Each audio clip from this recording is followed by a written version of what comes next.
If the issue is that in so much art and culture we're cutting off women's faces, where essentially when you cut off a woman's face, you take away her voice, I wanted to bring back her voice. And I knew that in order to truly tell these women's stories, I needed not only the paintings, but also I needed a film component and actually give the audience an opportunity to listen to those women tell their story with their own words.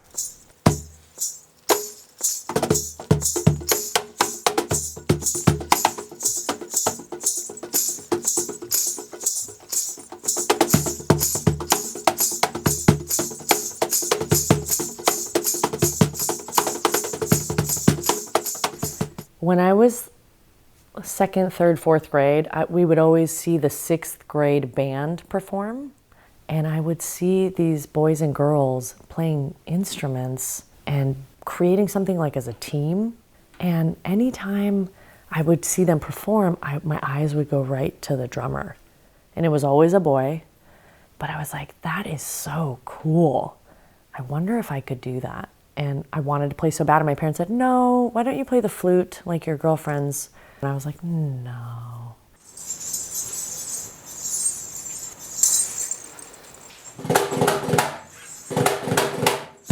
My teacher, he introduced me in the 8th grade concert as the aggressive Mona Tavakoli. And I played a solo, and after that show, my parents came up to me, and my dad's like, we're buying you a drum set. I have that drum set still, and that drum set now is in use at the Rock and Roll Camp for Girls LA that I co-founded. So I get to watch little girls play the drums for the first time and use my drum set.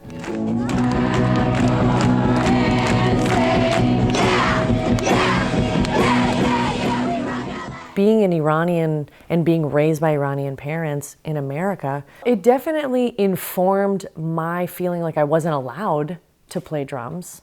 And when I started playing with Jason Mraz, I acknowledged what that meant for a man at his level, was saying, my partner is going to be a woman of color playing cajon. I know the value of being a woman of color on a stage that size. I know it. Because when I see women of color on a stage that size, I'm like, oh, really? Wow, that's possible?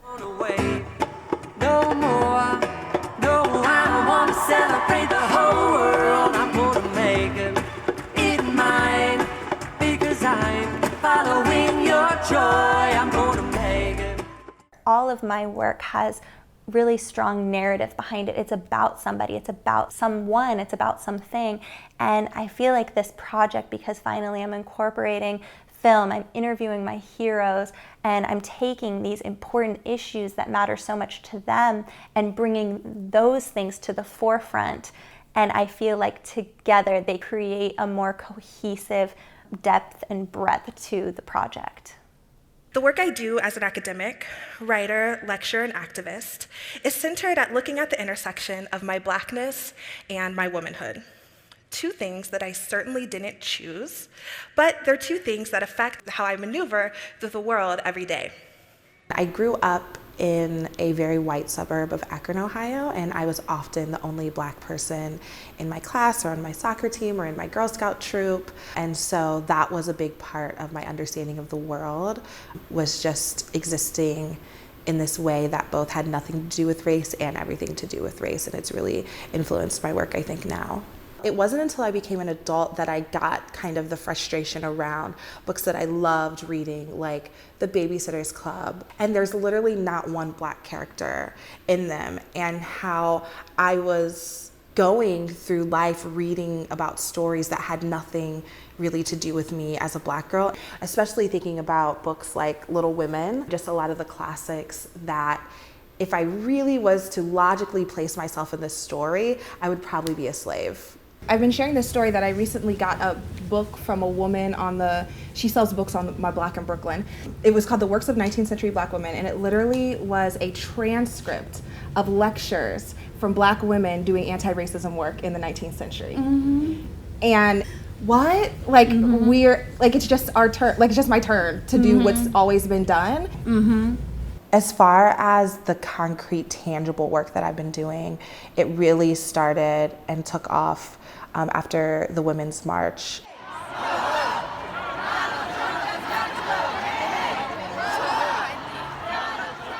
So Dana Sukow, she and I just decided that we wanted to go there, and so we decided to team up, and I think we just both had a visual of what type of photos we wanted to get while we were there, and that photo was one that was on the top of my mind because it was emulating and inspired by the Gloria Steinem and Dorothy Pittman photo that is iconic, and so I said that I wanted Dana and I to do that.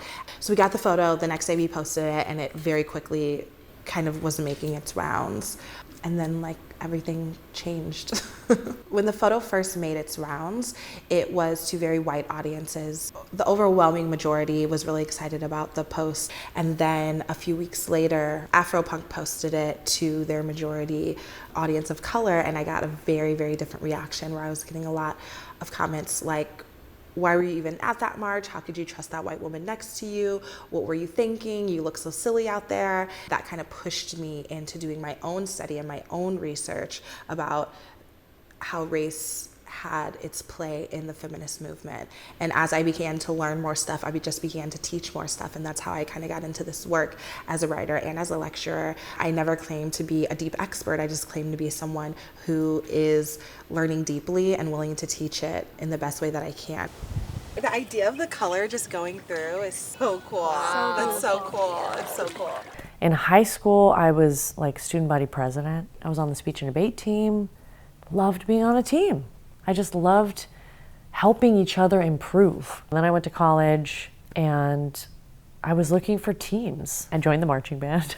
Then I became an RA. That's where I met Reigning Jane, my band that I've been with since college. For Mona in particular, in every one of her interviews, this theme kept coming up of teamwork, how it was so important for her to be part of a band, work in a team. It really was truly an act of teamwork that it took all of these people to create the art about the concept of teamwork. And I just love that here she looks so peaceful and her eyes are closed and she just gets to bask in the teamwork that she loves so much. Oh, wow. That's so beautiful with the arms. Oh, total teamwork. The heart and soul of our rock and roll camp for girls is really role modeling. You know, the way that girls have been socialized is to be small and to take up as little room as possible and to be used and objectified in ways that we don't necessarily agree to. And at rock camp, I think it's, how do I create more space for you? How can you be louder? How can you be more expressed and show yourself wholly and fully?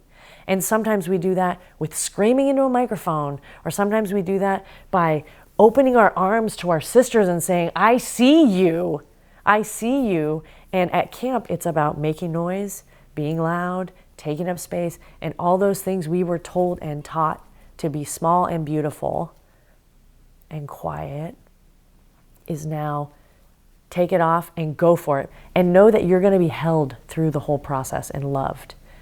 And maybe because you've been loved in that real deep way, maybe then you can provide love for somebody else in that really deep way. So you're becoming a more conscious citizen. You're becoming a more conscious sister, a more conscious daughter, friend, student.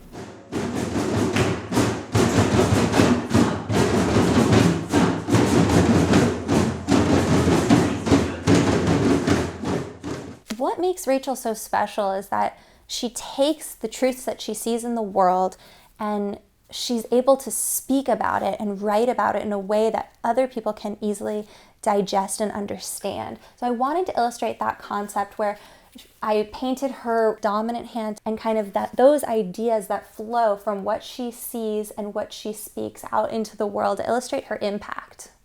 Such a cool concept. Stunning. Yeah. That's really it's cool. all inspired by you, so thank you. Oh my gosh. Sarah Baba was working on a series called Sex and Takeout, where she was just shooting people nude with their favorite foods. And I was like, yeah, I'd love to be a part of that. So we did that shoot, and then I posted it because it was a great picture and I had a ton of fun and I wanted to talk about it, and I really, truly didn't think anything of it. It ended up, my entire comment section was people telling me how brave I was for posing nude, and I was so confused because you would have thought I ran into a fire and rescued a kitten.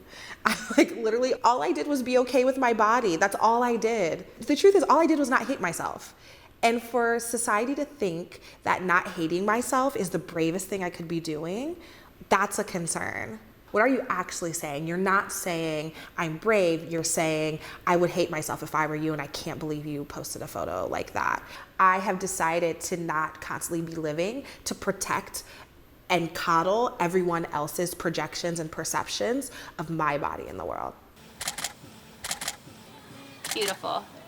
It's interesting to think how all of these aspects of our personality that we've seen over time, over years, over ages, has come into play now as my career has kind of gotten settled. And I'm like, oh, now I understand why reading was important, why speaking was important, and why I never really had too much fear going up on stage to speak and things like that. And it's like, oh, I get it. This is the work I'm supposed to be doing, and it's all being braided into my existence today. Playing the cajon. Get it, girl. Go, go, go, go. Yeah, yeah. Kick it. Woo! I love what being a woman means to my art. I love the way that I approach playing the drums as a woman. When I sit on the cajon, I'm dancing on it in a way that I know I'm using my hips. I'm using my femininity. I'm using my ferocity as a expressed woman to go for it. I'm a drummer. I am a drummer flat out. But also, I love that I'm a woman of color who plays the drums. It informs a lot. I think it's great.